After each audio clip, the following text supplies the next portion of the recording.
दोस्तों, आप जैसा जानते हैं कि लोकसभा चुनाव चल रहा है और सबसे पहले चरण में हम मुजफ्फरनगर के लोगों का नंबर आया। दोस्तों, अब मैं एक चीज़ पूछना चाहता हूं आप लोगों से कि अगर आपके साथ कोई गद्दारी करेगा तो आप क्या करेंगे? अपने कमेंट बॉक्स में लिखिएगा।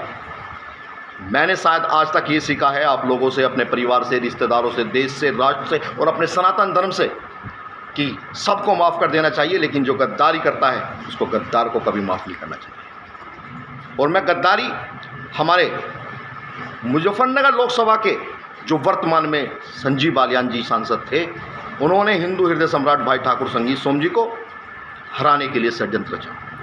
कई फोटो मैं आपको दे दूंगा जब आप कहेंगे उनके साथ षड्यंत्र रचा। दोस्तों, आप बताइए कि भाजपा परिवार से हम चुनाव लड़े। मैं साफ साफ बात कर रहा हूं, किसी के मैं कोई कहते हैं ना कि सू नहीं सू श्री कहो। भारतीय जनता पार्टी ने ठाकुर संगीत सोम जी को टिकट दिया। इन्हीं संजीव बालियान जी ने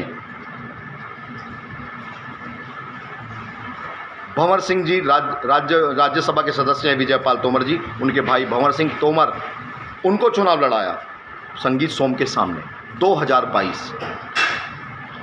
उत्कर्ष पुंडीर, रविंद्र पुंडीर जी के पुत्र को इन्होंने चुनाव लड़ाया ठाकुर संगीत सोम जी के खिलाफ। एक ही बार में ये सभी एक ही बार बिल्कुल चक्रव्यूह रचा गया और चक्रव्यूह रचने में संगीत सोम को घेर लिया गया। तीसरा, जो आजकल भारतीय जनता पार्टी के वर्तमान में मेरठ के जिलाध्यक्ष हैं,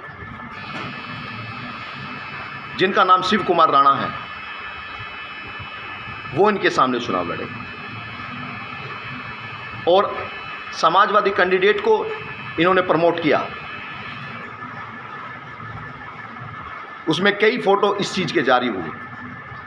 अभी आपने देखा कि योगी जी के सामने, योगी जी जब मेरठ में आए तो उन्होंने दोनों को बिठाया, ठाकुर संगीत सोम जी को और संजीव बालियान जी को। संजीव बालियान ने स्वीकार किया कि उसने गलती की है। ये गलती नहीं, ये दोस्तों, ये गद्दारी है। और मैं संगीत सोम सेना का सिपाही, सचिन खटीक मेरा नाम, मैं सरदाना मेरठ उत्तर प्रदेश में रहता हूँ। मैं इस भाजपा का कोई मेरा विरोध नहीं है, मैं भाजपा का विरोध नहीं करता हूँ, मैं संजीव बालियान का विरोध करता हूँ। और बहुत से मेरे साथ के मेरे युवा, मैं अपने युवाओं से इस चीज़ के लिए अपील भी करना चाहता हूँ कि ऐसे गद्दार को हम हराएंगे। भारतीय जनता पार्टी, उस दिन भारतीय जनता पार्टी कहाँ चली गई थी जब इन गद्दारों ने ठाकुर संगीत सोम जी को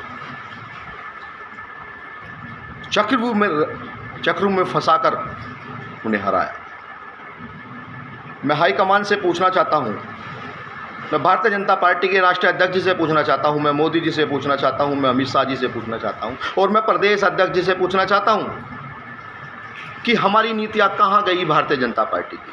अपने ही कैंडिडेट के सामने 4 कैंडिडेट खड़े कर देते हैं और आज कहते हैं कि मैंने कुछ नहीं किया। आपने किया और आपको इसका भुगतना तो पड़ेगा। गलती की है तो सज़ा मिलेगी। हर चीज़ माफ़ हो जाती है, लेकिन गद्दारी माफ़ नहीं होगी। तो मोदी जी से मेरा निवेदन है, हाथ जोड़ करके, योगी जी से निवेदन है कि आपको 400 पार नहीं 499 तक रखनी पड़ेगी, क्योंकि एक विधायक के बिना, एक संगीत सोम जी के हारने के बिना, जब संगीत सोम जी हार गए तो इन्हीं बालियान साहब का कथन था कि एक विधायक के बिना क्या सरकार नहीं बनेगी? तो एक सांसद के बिना भी सरकार नहीं बनेगी क्या? मोदी जी तो 100% आएंगे भाई, लेकिन आप नहीं जीतेंगे बालियान साहब, क्योंकि आपने केवल युवाओं का शोषण किया है। जय हिंद, जय भारत। मैं आपका छोटा भाई सचिन खटीक। जय हिंद।